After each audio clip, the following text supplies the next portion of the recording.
we have to get this balance really good.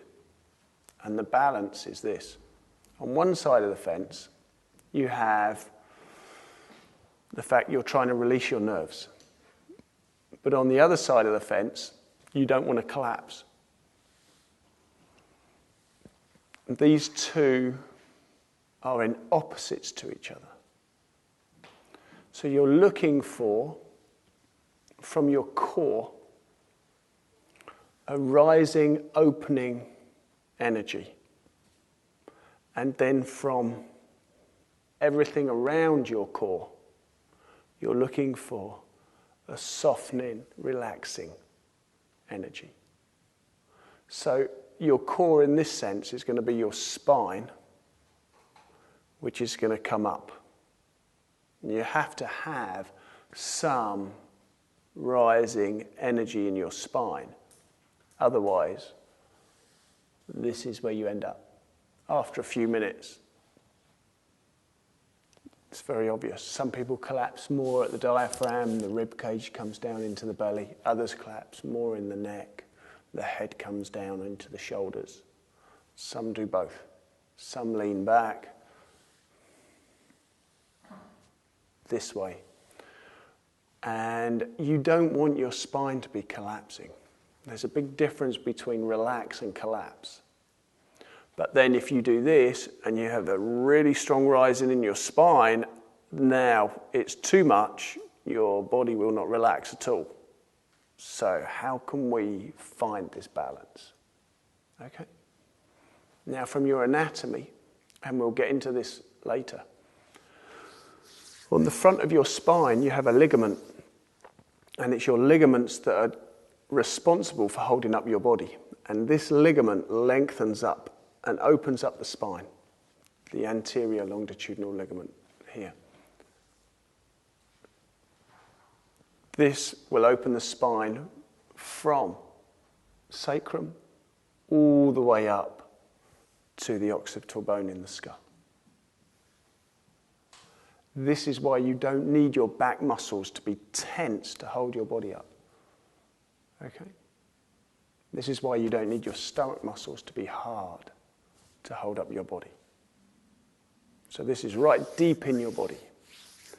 And unless you're, really overweight, your ligament on the front of your spine is somewhere near the middle of your body.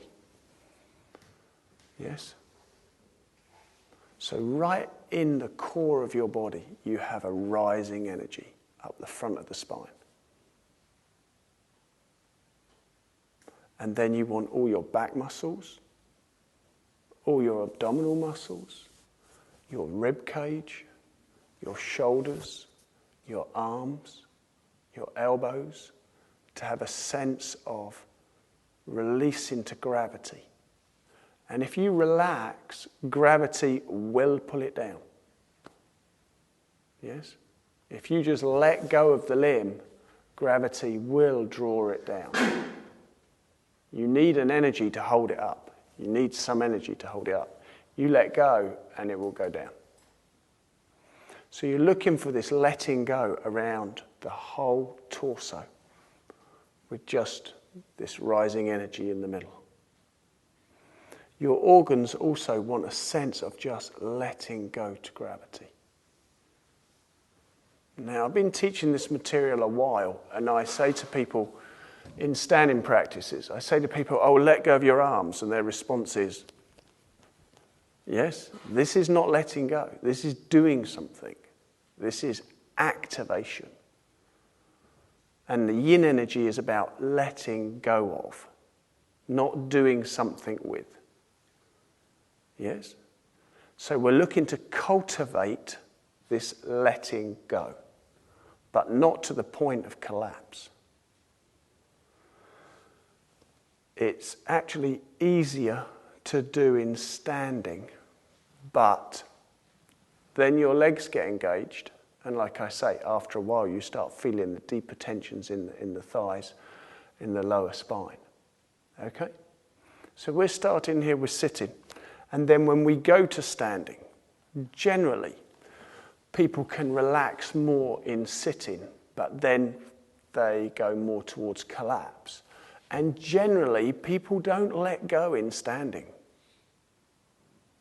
So how can we take the two positives, the not collapsing in standing and the letting go in sitting, and have them in both modules?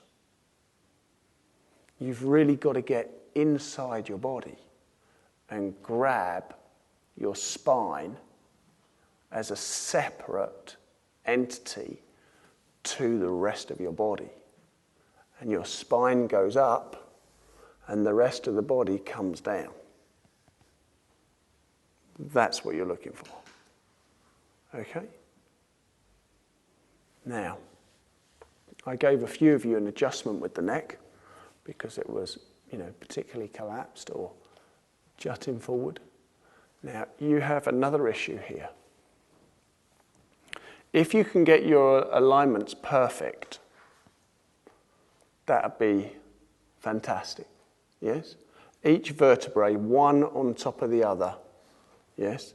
And the spinal cord in the center, absolutely plumb vertical and straight.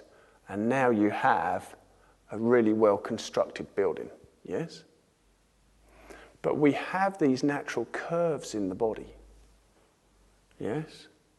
And to a degree, those curves are good for us, but to a degree, they're not, yes? Especially when you're sitting, you wouldn't want this curve in your lower spine. This is not going to help you. And you'll notice naturally when you sit, this area in your lower spine becomes flatter than when you stand. So you're looking for this area to be very straight.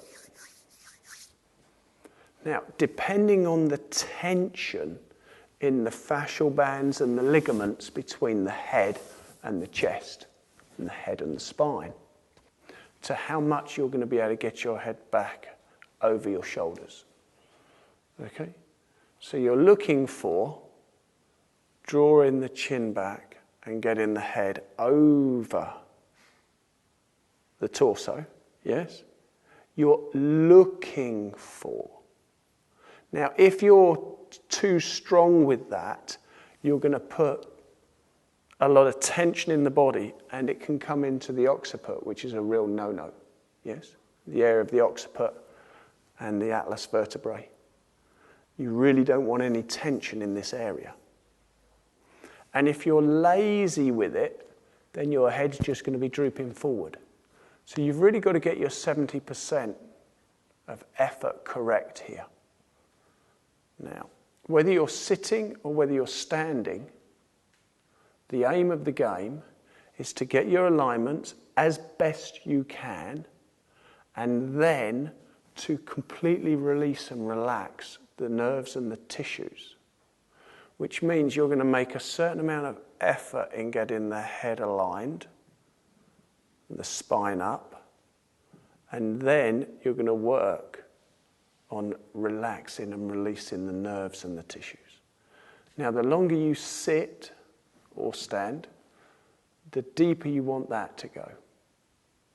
And then you bring in the circular breathing for the purpose of the out-breath releases the nerves.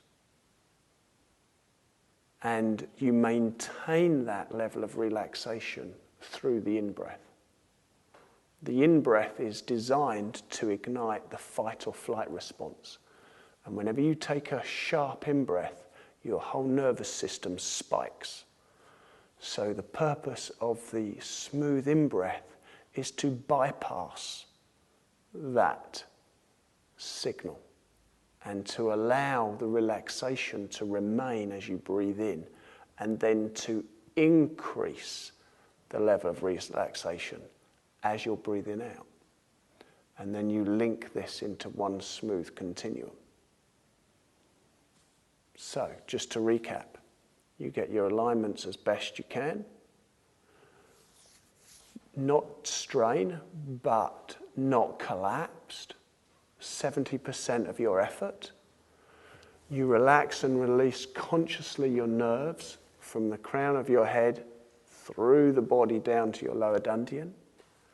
And then you bring in your breathing to deepen the level of relaxation and to allow all the tissues and all the organs to sink more. And when you get that space in the body, to open up the spine and the ligaments in the spine that little bit more, but without going into tension and without going into collapse.